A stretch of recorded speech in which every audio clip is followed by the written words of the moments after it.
Radio कारवां के सामीन और टीवी कारवां के नाजरीन को तारिक नसीम का कनाडा से सलाम पहुँचे। नाजरीन, इंडियन पंजाब के किसानों ने जो एहतजाज शुरू किया था उनके किसानी कवानीन के ख़िलाफ़, वो पंजाब और हरियाणा से बढ़ता बढ़ता जो है वो अब तमाम भारत में फैल चुका है। इस वक्त सूरत हाल ये है कि जो लोग इस वक्त एहतजाज के लिए बैठे हुए हैं, उन्हें एहतजाज के लिए धरना देते हुए या आंदोलन करते हुए 3 हफ़्ते बीत चुके हैं। और ताज़ा तरीन सूरत हाल ये है कि इन कवानीन के ख़िलाफ़ कनाडा ने वर्ल्ड ट्रेड ऑर्गेनाइजेशन में 55 नुकात पर मुश्तमिल एक याददाश्त पेश कर दी है, जो इंडियन कवानीन के ख़िलाफ़ है कि उन्होंने वर्ल्ड ट्रेड ऑर्गेनाइजेशन के जो कवानीन हैं या उनके जो असूल हैं उनकी किस तरह से ख़िलाफ़ वर्जी की है। इस तरह से कनाडा के ख़िलाफ़ भारत को शदीद गुस्सा है और उनका ये कहना है कि कैनेडियन वज़ीर आज़म जस्टिन ट्रूडो खालिस्तानी सिखों के हाथ में खेल रहे हैं। हालांकि हकीकत ये है कि कनाडा की पार्लियामेंट में जितने इस वक्त सिख मौजूद हैं और उनकी अपनी जस्टिन ट्रूडो की कैबिनेट में जितने सिख हैं, उसके बारे में जस्टिन ट्रूडो ने जब इंडिया का दौरा किया था तो उन्होंने नरेंद्र मोदी से ये अज़राह मज़ाक कहा था कि मिस्टर मोदी, मेरी कैबिनेट में इतने ज़्यादा सिख हैं कि जितनी आपके कैबिनेट में भी सिख नहीं है। और इस बात पर मिस्टर मोदी जो है वो बहुत तिलमिलाए थे और उनका ये कहना था कि आपके जो सिख वहाँ पर बैठे हुए हैं कनाडा में, वो खालिस्तानी और अलहदगी पसंदी की सोच रखते हैं। जबकि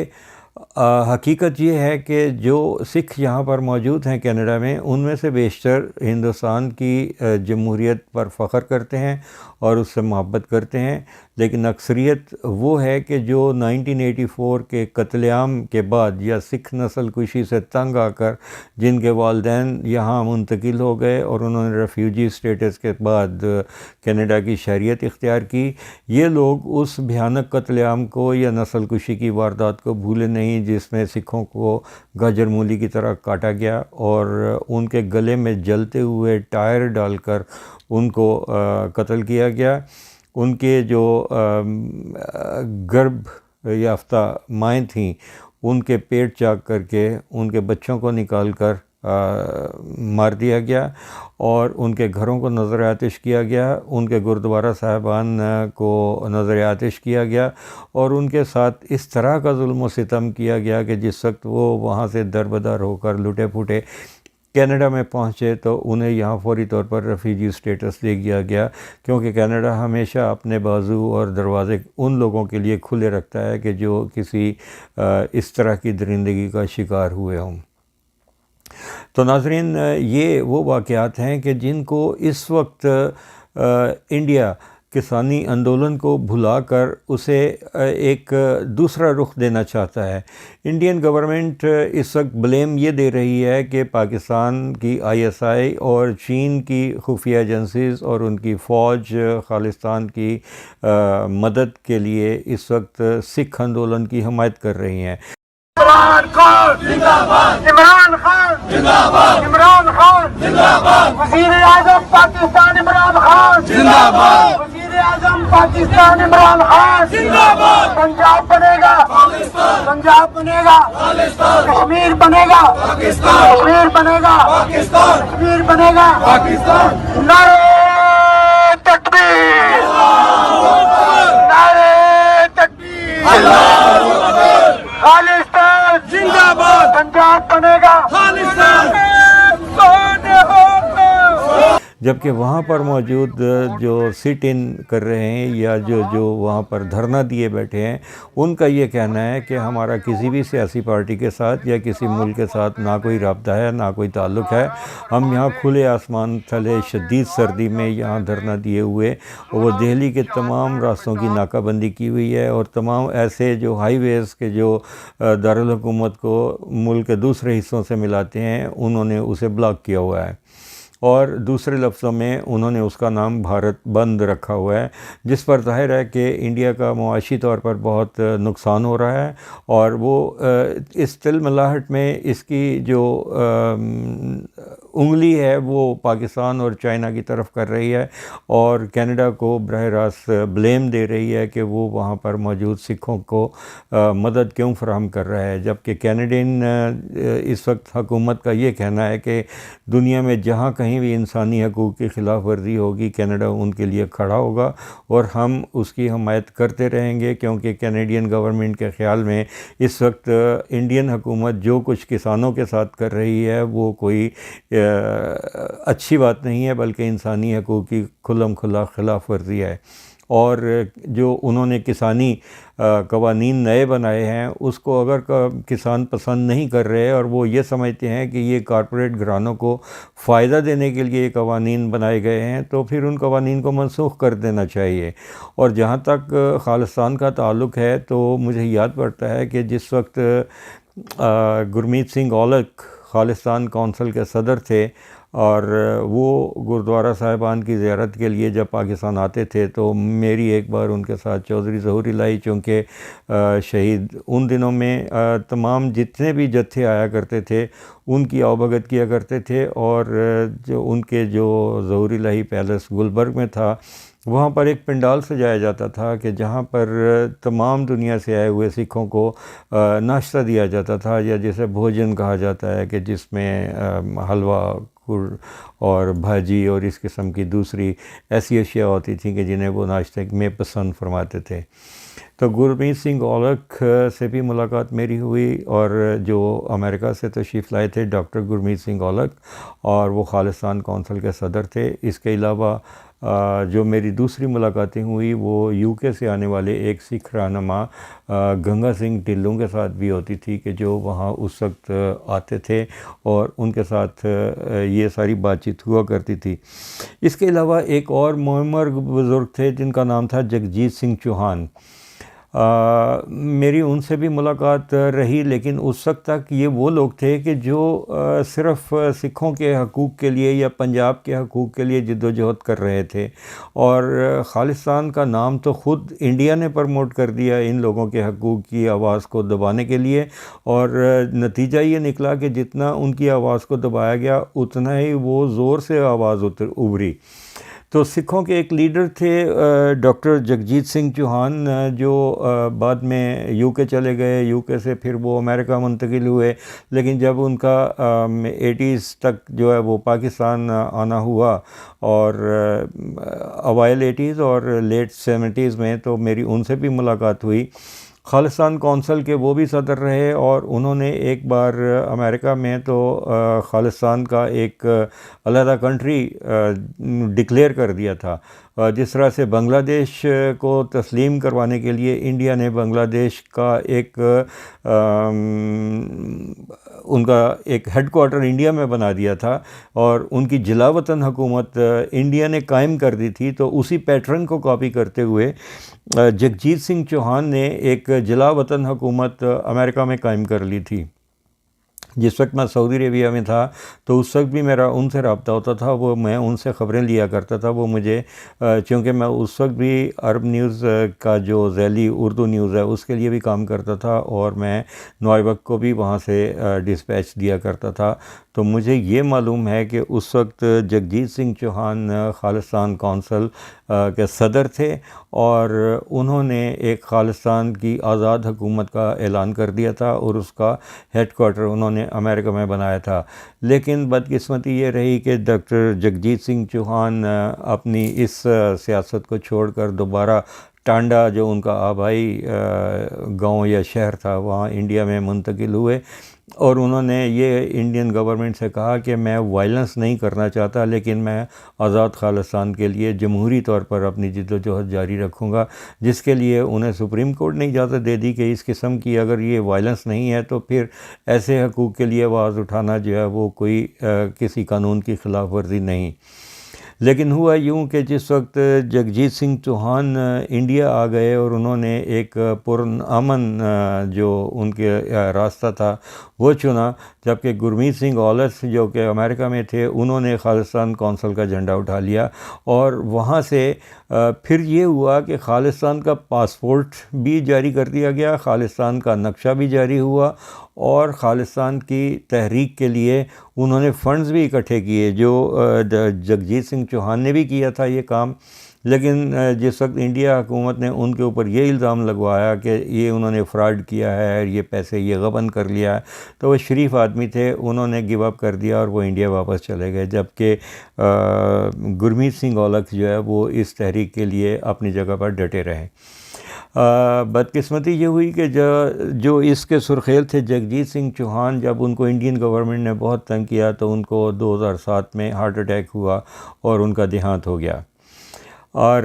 इस तरह से जो उनकी उठाई हुई एक इमारत थी वो तकरीबन यूँ समझिए कि ज़मीन बोस हो गई। लेकिन गुरमीत सिंह औलख जो हैं उन्होंने वो झंडा थाम के रखा और उन्होंने अमेरिका में खालिस्तान हाउस भी बनाया हुआ था और उसकी करेंसी भी उन्होंने जारी की, उन्होंने उसका पासपोर्ट भी जारी किया, उसको उन्होंने नक्शा भी जारी किया। तो फिर ये वो लोग थे कि जो खालिस्तान की तहरीक को चलाते थे और इंडिया हमेशा ब्लेम देता था कि इनके पाकिस्तान में राब्ते हैं, इनके जुल्फ़ इनके याहिया ख़ान से मुलाकात हुई। और याहिया ख़ान तो वो बंदा मलून था कि जो हर वक्त नशे में धुत रहता था। कहाँ वो याहिया ख़ान जिसको मशरक़ी पाकिस्तान के बारे में जो कुछ हो रहा था उसका पता नहीं था, और कहाँ ये उसके ऊपर इल्ज़ाम के कोई अमेरिका से या कनाडा से कोई लोग जाकर उसको मिलते थे और उसने खालिस्तान की तहरीक को जिला बख्शी।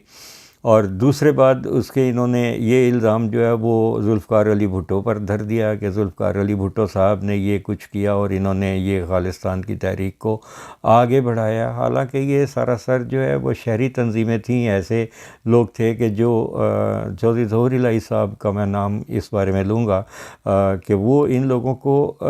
अपने घर में दावत दिया करते थे, लेकिन उनमें खालिस्तानी ही नहीं बल्कि इंडियन डिप्लोमेट भी होते थे। उसमें मैंने आम तौर पर इन लोगों की तकारीर भी सुनी, क्योंकि मैं उनकी रिपोर्टिंग किया करता था नवाए वक्त के लिए। सरदार गंगा सिंह ढिल्लों भी आते थे और ये लोग उस वक्त आम तौर पर, चूँकि 84 का कत्लेआम उस वक्त तक नहीं हुआ था, लेकिन जब ये बात करते थे तो ये पंजाब के हकूक़ की बात करते थे कि पंजाब के पानी जो हैं वो राजस्थान को दिए जा रहे हैं, हरियाणा को दिए जा रहे हैं और ये पंजाब के सूबा को तोड़ा जा रहा है, पंजाब को दो लख्त किया जा रहा है, हमारा पंजाब मजबूत है और इसको कमज़ोर बनाया जा रहा है और सिखों को जो है वो बुरी तरह से रगेदा जा रहा है, हमारी अक़लियत को कुचला जा रहा है, हमारे सिखों की फ़ौज में ज़्यादा गिनती है और हमें ही पाकिस्तान के साथ लड़वा दिया जाता है और जहाँ कोई जंग होती है वहाँ सिखों को आगे कर दिया जाता है। तो ये उनके उस वक्त की तकरीरों में दोहराए जाने वाले इल्ज़ामात थे कि जो मुझे आज भी याद हैं। उसके बाद जब मैं आपको ये बता रहा था कि सरदार गुरमीत सिंह औलख जो बाद में खालिस्तान कौंसिल के सदर रहे, बदकिस्मती ये हुई कि उनका भी 2017 में इंतकाल हो गया, जो अपनी एज के मुताबिक उनका देहांत हुआ और वो इस दुनिया से चल बसे। और अब अगर देखा जाए तो इसकी क़यादत जो है वो बिखर चुकी है, खालिस्तान का नाम जो है वो तो बाकी है। और यहाँ अमेरिका से TV 84 सरदार अमरजीत सिंह का मैंने नाम लिया था कि जिस वक्त हमें 2 हफ्ते पाकिस्तान के टीवी चैनल्स बिल्कुल खामोश थे और वो इंडिया में होने वाले आंदोलन का नाम तक नहीं ले रहे थे, कोई ख़बर तक नहीं दे रहे थे, तो उस वक्त मैंने सरदार अमरजीत सिंह का नाम लिया था कि आप उनके साथ बात करें, उनसे इंटरव्यू करें और उनसे, क्योंकि इंडिया में जो मौजूद सिख हैं वो तो कोई बोलेगा नहीं, वो तो इंडिया की जो डेमोक्रेसी के नाम पर वहाँ पर बदतरीन किस्म की आमरीत है उसके मुकाबले में वहाँ तो कोई बात नहीं करेगा और उनके साथ जो भी बोलेगा उसके साथ वही होगा कि जो जगजीत सिंह चौहान के साथ हुआ। तो उनकी बुरी तरह से जो रगेदा गया और उनका वो प्रेस ज़ब्त कर लिया गया, उनका वो जो भी कुछ वहाँ पर कागजात नक्शे वो सब, उनके पास जो करेंसी थी वो भी गई, वो उन्होंने सब कुछ वहाँ से ज़ब्त कर लिया था। तो इस वजह से इंडिया में बैठे हुए सिख तो बात नहीं करते, तो मैंने नाम लिया था अमरजीत सिंह का। और उसके बाद ये शुक्र है कि हमारे चैनल्स ने उस मेरी अपील पर कान धरा और मुतअद्दिद चैनल ने सरदार अमरजीत अमरजीत सिंह जो TV 84 वाले हैं उनके साथ इंटरव्यूज़ किए, और उनका पंजाब के जो सिखों के साथ जो हुआ है, और वहाँ पर वो सिख ये कह रहे हैं कि ठीक है, हम तादाद में ज़्यादा हैं, इस वजह से हमारी गिनती को उभार कर पेश किया जा रहा है। हालांकि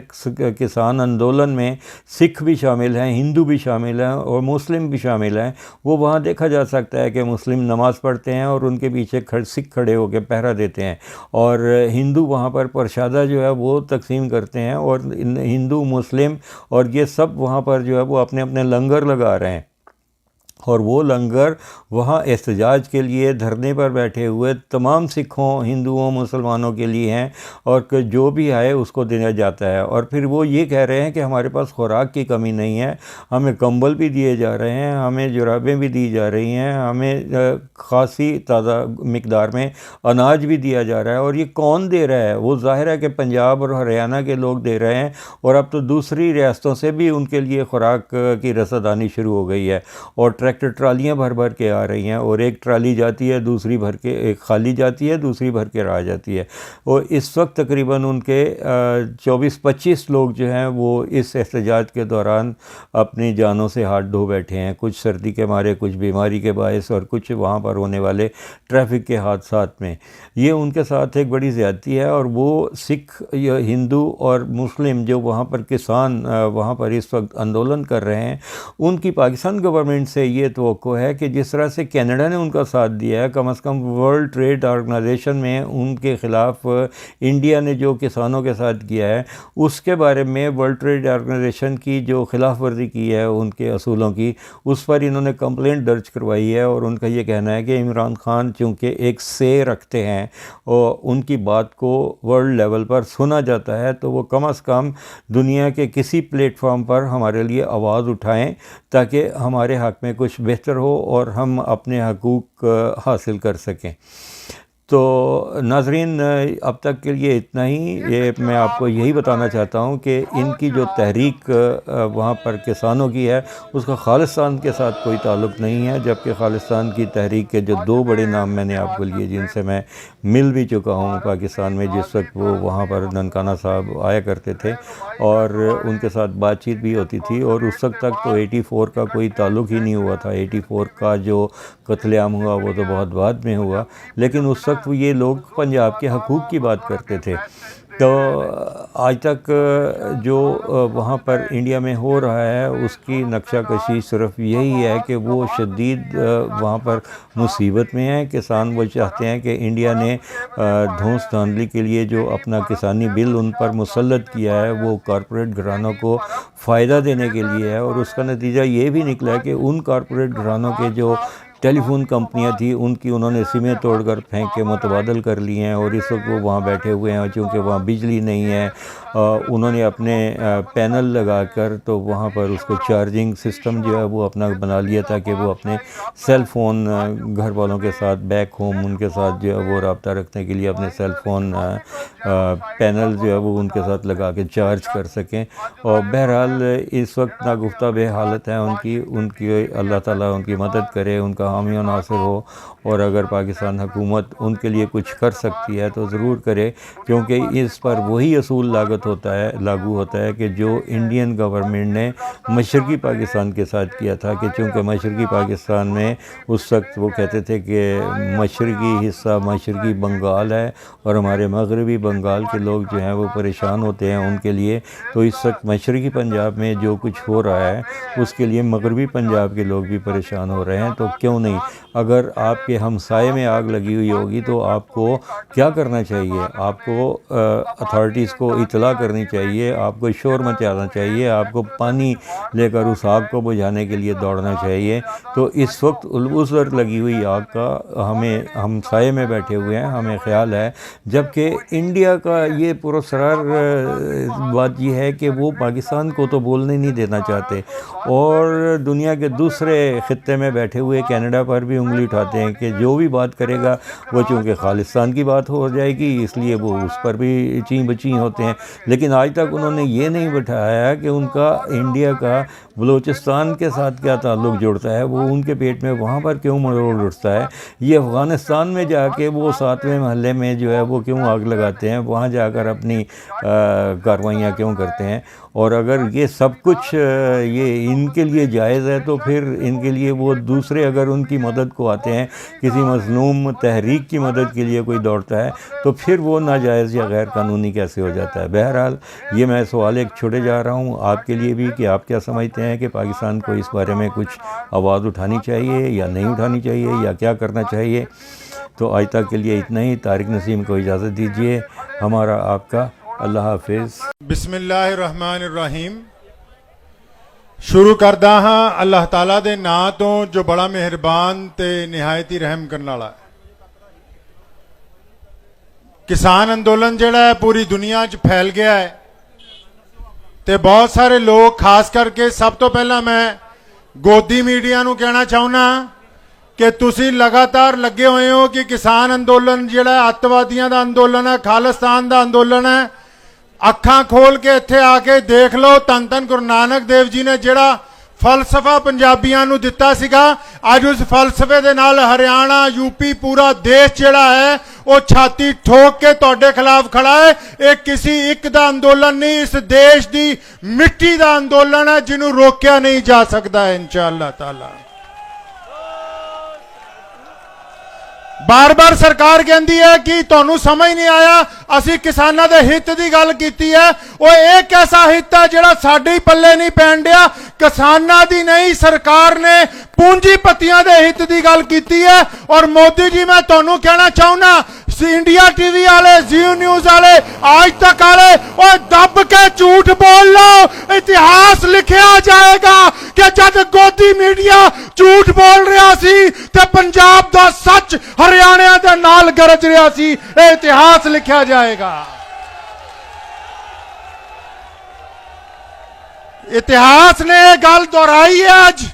इत्थे सारे धर्मां दे, जातां दे, बरादरियां दे लोग बैठे ने। मैनू एक बाऊ ने पूछा तुहानू पता किसान अंदोलन की है? मैं कहा हाँ पता है। एक दुकानदार है, ओनू ये हुक्म है कि अपना माल नकद बेच, उधार बेच, किश्तां ते बेच, भावें फ्री दे दे, भावें ऑनलाइन बेच दे। वो दुकानदार तुसी आजाद कर दिता अंडानी और अंबानिया की शक्ल। किसान नू कहने हो कि MSP नहीं देनी, किसान नू कहने हो मंडी नहीं जाना, किसान नू कहने हो आड़तियां को नहीं जाना। ओए आजाद देश दे विच अन्नदाते नू गुलाम बनाना चाहते हो, क़यामत आ सकती है, किसान गुलाम नहीं हो सकता है। और जिथे तक रह गई गल धर्मां दी, ते मैं दसना चाहना दिल्ली दे तख्त नू कि जिदन दसम पिता धन धन गुरु गोबिंद सिंह जी महाराज ने शमशीर चक्की सी ना वक्त दे हुक्मराना दे खिलाफ, जद वजीर खां दे गोडे थले लवाए सी ते उदों भी नबी खां ते गनी खां पीर बुद्धू शाह गुरु साहब दे नाल सी ते अज भी नाल ने ते हमेशा नाल डट के खड़े रहणगे इंशाअल्लाह ताला। मैं तुहाडा बहुत ऋणी हाँ। सवेरे लुधियाणेओ तुरे सरदार प्रितपाल सिंह जी गुरुद्वारा दुख निवारण साहब के प्रधान, मेरे प्रधान चाचू जी नाल ने। हमेशा असी इन्हां दी रहनुमाई दे विच अगे तुरे हाँ। मैं सोचा सी भी आके तुहाडे नाल ना दो गल्लां उर्दू च करांगा। गोदी मीडिया वाले का पता नहीं लगता, कई बारी पंजाबी च दो छित्तर मारी दे फिर कह दिंदे भी इन्हां ने तां अतवादियां वाली गल कर दित्ती है। ते जांदा जांदा बस इक्को ही शेर उन्हां दी नज़र करना चाहुंदा हाँ कि वो गाली भी मुझे दे तो मैं सुनकर जब्त करता हूं। साढ़े दुश्मन नू क्या, विरोधियों नू, वो गाली भी मुझे दे तो मैं सुन के जब्त करता हूं। जब्त मतलब सहन कर लेना। और मेरे दुश्मन समझते हैं मुझे गुस्सा नहीं आता। वो गाली भी मुझे दे तो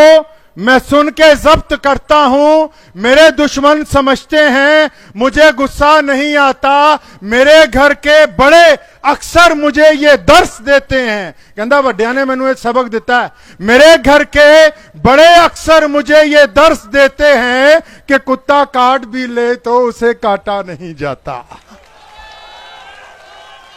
पंजाब दे शाही इमाम मौलाना हबीबुर रहमान लुधियानवी वालों और मैं बतौर नायब शाही इमाम तुहानू यकीन दिलाना